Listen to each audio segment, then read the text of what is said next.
Kama sote tunavyofahamu, kidole kimoja hakivunji chawa.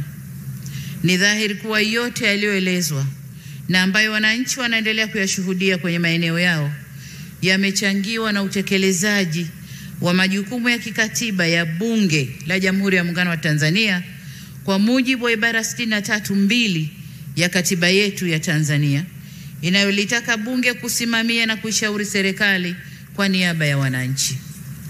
Waheshimiwa wabunge, mmeendelea kuifanya kazi hiyo kwa umahiri ndani ya Bunge na nje ya Bunge, mkiwasemea wananchi mnaowawakilisha. Hivyo basi, sina budi kuwapongeza sana waheshimiwa wabunge kwa weledi, uzalendo na umakini mkubwa mliouonesha katika utekelezaji wa majukumu yenu. Kwanza, katika kutunga sheria kama ilivyoelekezwa katika ibara ya 64 ya katiba yetu.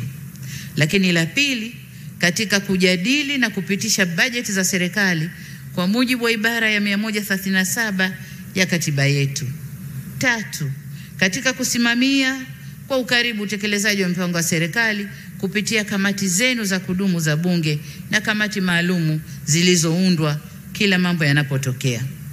Hakika, kwa namna ya kipekee ninawashukuru kwa namna ambavyo mmeweza kuisimamia serikali.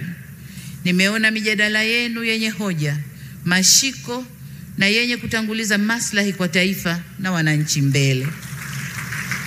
Mara zote tumekuwa tukipokea tathmini, maoni na ushauri wenu kwa uzito mkubwa. Ni wazi kuwa bila nyinyi baadhi ya shughuli za serikali zisingekuwa na ufanisi. Kung'ara serikali inakong'ara leo kunatokana na kazi muhimu mliofanya, lakini na umuhimu mlioipa serikali kwenye utekelezaji wa shughuli zake.